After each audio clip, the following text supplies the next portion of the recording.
మన్యంలో వేర్వేరు పార్టీలు పోటీ చేస్తున్నాయి. కానీ గిరిజనుల నినాదం మాత్రం ఒకటే. బాక్సైట్ కొండలకు రక్షణ గోడగా నిలుస్తామని మాటిచ్చే పార్టీకే పట్టం కడతామనేది గిరిపుత్రుల ఐక్యతారాగం. అందుకే ఈసారి విశాఖ మన్యంలో ఈ ఎన్నికలు బాక్సైట్ అంశం చుట్టూ తిరుగుతున్నాయి. గిరిజనులకు రెండు నినాదాలు లేవు. ఓటేయండి అని ఏ పార్టీ వచ్చినా మన్యం అడిగే ప్రశ్న ఒక్కటే. ముందు బాక్సైట్ పై మీ పార్టీ వైఖరేంటో చెప్పు అంటారు.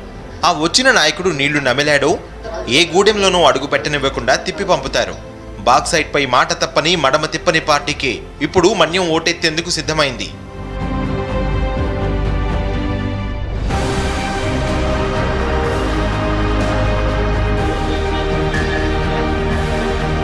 గతంలో బాక్సైట్ తవ్వే ప్రయత్నం చేసినప్పుడు చంద్రబాబును చీరి చింతకు గట్టే స్థాయిలో విమర్శించిన నాటి వైఎస్ఆర్సీపీ ఎమ్మెల్యే గిడ్డి ఈశ్వరి ఇప్పుడు పార్టీ ఫిరాయించారు. తిట్టిన నాయకుడికే జై కొడుతున్నారు. ప్రశాంతమైన మన్య ప్రాంతంలో మన హక్కుల్ని చట్టాల్ని కాపాడుకుంటూ మనం జీవన విధానం సాగిస్తుంటే చంద్రబాబు నాయుడు వాడొక మోసకారి, వాడొక దగాకోరు, వాడొక వెన్నుపోటు మనిషి. ఈరోజు గిరిజనుల్ని కనీసం ప్రజలుగా కాదు కదా మనిషిగా కూడా గుర్తించలేని దుస్థితిలో ఉన్నాడంటే వాడు అంత చూడాల్సిన అవసరం ఈ రోజు మనందరికీ ఉందని తెలియజేస్తున్నాను. తొలిసారిగా చంద్రబాబు ప్రభుత్వం మన్యంలో బాక్సైట్ తవ్వకాలకు శ్రీకారం చుట్టింది. మణికుమారి మంత్రిగా ఉన్నప్పుడు ట్రైబల్ అడ్వైజరీ కమిటీలో బాక్సైట్ తవ్వకాలకు గ్రీన్ సిగ్నల్ ఇస్తూ తీర్మానం చేశారు. ప్రజలు భగ్గుమనడంతో మణికుమారి ఇప్పటికీ మాజీగానే మిగిలిపోయారు.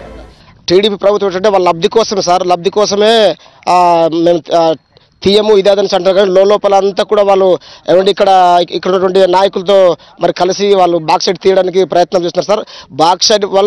బాక్సైట్ తీస్తే సార్ వాటర్ స్పెషాలిటీ కానీ మరి ఈ చుట్టుప్రక్కల కూడా మొత్తం అక్కడి నుంచి వాటర్ సరఫరా సార్. అది తీస్తే మొత్తం దివలైపోద్ది. ఈ ప్రాంతం పంటలు నష్టమైపోద్ది. ఈ ప్రాంతంలో ఉన్నటువంటి ప్రతి విషయం కూడా సార్ కాఫీ తోటలు కావచ్చు, పంటలు కావచ్చు, నీరు కావచ్చు, ఏమండి చాలా అనారోగ్యానికి గురైపోతాం సార్. 10 ఏళ్ల తర్వాత అధికారంలోకి వచ్చిన చంద్రబాబుకు బాక్సైట్ ఆకలి చల్లారలేదు. బాబు సర్కారు 2015లో బాక్సైట్ తవ్వకాలకు కేంద్ర పర్యావరణ అనుమతులు ఇచ్చినట్లు జీవో 97ను విడుదల చేసింది. జర్రెల పరిసరాల్లో 1212 హెక్టార్లలో బాక్సైట్ తవ్వకాలకు సిద్ధమైంది. గిరిజనుల ఆగ్రహం కట్టలు తెంచుకుంది. పెద్ద ఎత్తున ఉద్యమాలు జరిగాయి. మన్యంలో రక్తం చెందడం వెనుక బాక్సైట్ పై సర్కారు వైఖరే ప్రధాన కారణం. గిరిజనులకు వైఎస్ఆర్సీపీ అండగా నిలిచింది. జగన్మోహన్ రెడ్డి చింతపల్లి బహిరంగ సభలో మాట్లాడుతూ మన్యంలో బాక్సైట్ తవ్వకాలకు అంగీకరించేది లేదని తేల్చి చెప్పడంతో గిరిజనుల్లో ఉత్సాహం ఉరకలెత్తుతోంది. బాక్సైట్ మైనింగ్ గురించి దీని గురించి నేను వేరే చెప్పాల్సిన పని లేదు.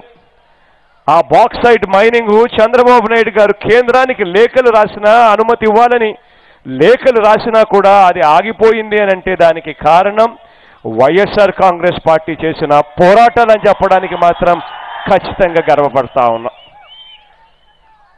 ఇదే నియోజకవర్గానికి సంబంధించిన అప్పట్లో మన గిడ్డీశ్వరి అమ్మ అన్న మాటలు మీ అందరికీ కూడా బాగా గుర్తే ఉంటాయి.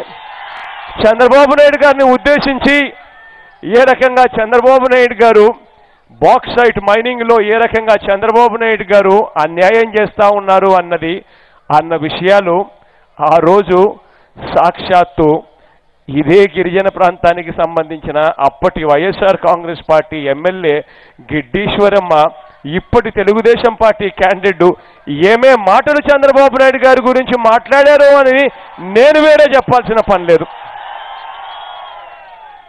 పూర్తిగా కట్టుబడి ఉన్నాను. బాక్సైట్ మైనింగ్ ఎట్టి పరిస్థితిలో జరగదు అని హామీ ఇస్తా ఉన్నాను మీ అందరికీ కూడా అని చెప్తా ఉన్నా. మాట తప్పని జగన్ మాత్రమే బాక్సైట్ కొండకు తమ బతుకులకు అండగా నిలబడతారన్న నమ్మకం ఇక్కడి గిరిజనులది. అందుకే గూడెంలో ఇక్కడి గిరిజనం గుండెల్లో ఫ్యానుగాలి బలంగా వీస్తోంది. సార్ బాక్సైట్ కోసం అంటే బాక్సైట్ జోలికి మాత్రం ఒప్పుకోరు. ఎందుకంటే ఎన్నికల్లో వాళ్ళు బాక్సైట్ మేము ఒప్పుకుంటాం. ఎందుకంటే బాక్సైట్ చేస్తే మాత్రం మా ఏజెన్సీ ఉన్న ప్రాంతాలు, అడవి తోటలు అంతా సర్వనాశనం అయిపోతాం సార్. మేము బాక్సైట్ అయితే మాత్రం చాలా ఇబ్బందిగా అయిపోతాం సార్. ఈ ఊరు మానేసి ఎక్కడ వెళ్ళిపోయిన పరిస్థితి వస్తుంది సార్. అందుకు బాక్సైట్ అయితే మేము ఒప్పుకోం సార్. దానికి ఎవరు వచ్చినా మేము వ్యతిరేకం చేసేవాడికి మరి పంపించిన అవసరం ఉంటుంది సార్. ఇక్కడ బాక్సైట్ నిక్షేపాలున్న ఈ కొండ అధికార తెలుగుదేశం పార్టీకి నిలువెత్తు ధనరాశిగా కనిపిస్తుందేమో కానీ మాకు మాత్రం ఇది చల్లని నీడనిచ్చే అమ్మ చెట్టు అనేది ప్రతి ఆదివాసీ బలంగా చెప్తున్న మాట. ఇక్కడ నీళ్లున్నా పంటలు పండుతున్నా అదంతా ఈ కొండ అండతోనే. దీన్ని తవ్వేస్తే కకావికలమయ్యేది ఇక్కడి వనరులు మాత్రమే కాదు, ఈ బిడ్డల జీవితాలు, అరకు ప్రకృతి తల్లి కూడా. అందుకే బాక్సైట్ తవ్వకాలను ఆపడం గిరిజనుల తిరుగులేని మేనిఫెస్టో అంశం. బాక్సైట్ తవ్వకాలకు ఎవరైతే వ్యతిరేకంగా ఉంటారో వారికే ఓటు వేస్తామని ఇక్కడ గిరిజనులు చెప్తున్నారు. ముఖ్యంగా చూసుకుంటే వైఎస్ఆర్సీపీ అధినేత మొదటి నుంచి కూడా ఈ విశాఖ మన్యంలో ఎట్టి పరిస్థితుల్లో బాక్సైట్ తవ్వకాలు జరపబోమని, అలాగే బాక్సైట్ తవ్వకాలకు ఎవరైనా ముందుకు వచ్చినట్లయితే వ్యతిరేకిస్తామని చింతపల్లి బహిరంగ సభలోనే గతంలో చెప్పిన పరిస్థితి. దీంతో ఈసారి ఎన్నికల్లో కూడా గిరిజనులు మాత్రం బాక్సైట్ ఉండే వైఎస్ఆర్సీపీకే పట్టం కడతామన్న ఆశతో ముందున్నారు. ఏదేమైనప్పటికీ ఈసారి కూడా ఎన్నికల్లో విశాఖ మన్యంలో మాత్రం బాక్సైట్ నిక్షేపాలే కీలక పాత్ర పోషిస్తాయని చెప్పడంలో అతిశయోక్తి లేదు. కెమెరా పర్సన్ రంగనాయకులతో రామచంద్రరావు, సాక్షి టీవీ, అరకు.